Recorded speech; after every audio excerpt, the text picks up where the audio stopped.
It's the end of week 9, and here's our weekly recap. First of all, I want to commend you on your discussion threads this week. I know I posted at the start of the week that I was very disappointed in your discussion threads the last couple weeks, but I can truly tell this week that you're learning the material that I presented. You gave detailed answers that provided me with lots of insight into your learning, and I thank you. This is so important, not only for you to learn how to answer specific questions when it comes to the vocabulary and content that we're learning each week, but it's also important because I am online and you are online and we don't ever cross paths. And so if I don't see your participation on our Padlet boards or our Storm boards or our Educanon videos or on these discussion threads, if I don't see that you've really truly learned, I don't know otherwise. And I am responsible for your learning and I take it very seriously. So for me, this is my few ways to know each week that you are understanding what I'm sharing with you. So keep up the good work. I appreciate you really looking carefully at the question this week and answering all parts in your thread. It was fantastic. Next thing I want to recap is just reiterating explicit instruction. In our presentation this week on the features of different genres of text, it really is important for us to explicitly teach these skills. And these skills of genre, text structure, and text feature require explicit teaching. And through our activities teaching, we will scaffold our activities so that we can gradually release these skills into an independent use of skills. So boys and girls may be learning about those different text features or those different text structures. And the first lesson may be more teacher directed. But then the next time we teach about the same thing, we'll make it more that we do. And then the next time we explicitly teach the same thing, it'll be more that you do. And we're gradually releasing that independence so they can use those skills that we're teaching them with genre, text structure, and text feature on their own when they listen or read to text.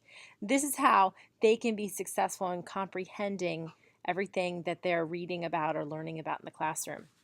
Now, this is so different from the last couple weeks. When we talked about emergent literacy skills, we were really talking about how skills emerge naturally through conversations, through listening to stories, through demonstrations and modeling from the teacher. This does not happen to the skills we talked about this week or even last week without explicit instruction. So again, explicit instruction does not have to be the teacher in the front. It's just zooming in on one specific skill that you want to teach your students and hitting it really hard. And how we do that are mini lessons with mentor texts, and that's our next kind of bullet here. When you are explicitly teaching the comprehension text factors we talked about this week, you must use good examples of quality literature to show the learners exactly what the things look like. If you just talk about the features or talk about the genre, but you don't give them wonderful examples of real stories, they're not going to understand it. And I could see through your try it out activities that you didn't always know the answer. And one of the reasons why it was hard to determine which text structure or which text feature I was showcasing is, number one, you were not interacting directly one-on-one with me face-to-face. Instead, you were using videos. But also, not every story has one clear-cut text structure or one clear-cut kind of text feature. A lot of these things are have overlapping features or structures. And so if we choose a book and we want to really showcase one text structure or one text feature using that book, we need to make sure that we point out all the points that support it.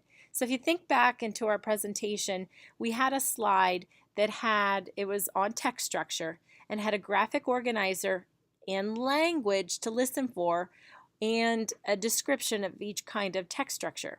So we want to point out that language if we're teaching text structure, or we want to point out how we would take what's in that book and put it on that graphic organizer that matches that text structure. So really being detailed in our explicit mini lessons will help them make that bridge, even if their mentor text is not perfect. Enjoy those mentor texts. I hope you enjoyed all the literature that I put in front of you this week. I tried to really mix it up from some of the things that we've done in the past and just focus on literature for you this week instead of a ton of websites. And I wanted you to start building your classroom libraries and bookmarking stories online that you like. It's really important for you to know what's out there. And again, that's the purpose of that children book list project. I saw some people mention in their thread posts that they really liked certain books that I shared this week, and they want to make sure that they put that on their book list, or remember that for the future. This is why I'm giving you all these opportunities each week in our weekly literature sharing.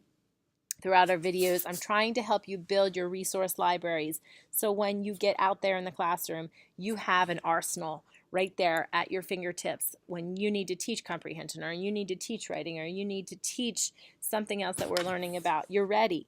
And so really take these presentations to heart and try to make the most of them, because in the future it'll make your life easier. And that leads us to our upcoming work. Right now we're kind of at a standstill. You have your presentations and your weekly work, but we haven't had too many projects. And so I want you to make sure that you're on track with what is going on. You have 2 lesson plan demonstrations that have been assigned.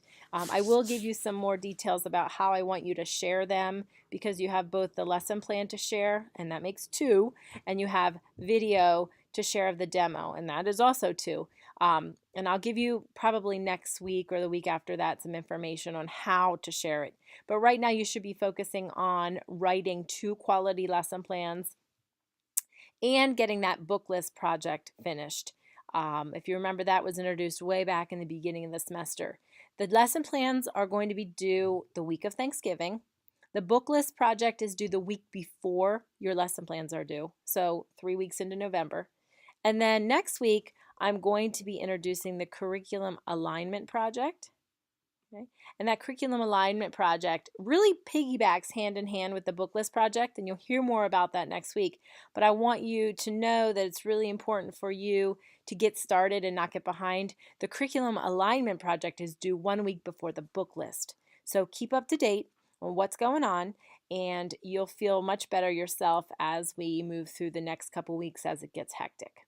So great job again this week. I'm so pleased and proud of you and your learning.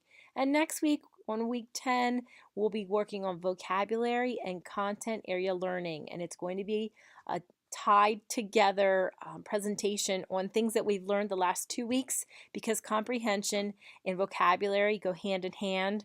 And the text factors we learned about this week goes hand in hand with our content-based learning. So a lot of things will be review, and hopefully that review helps make bigger connections for you. So see you in week 10.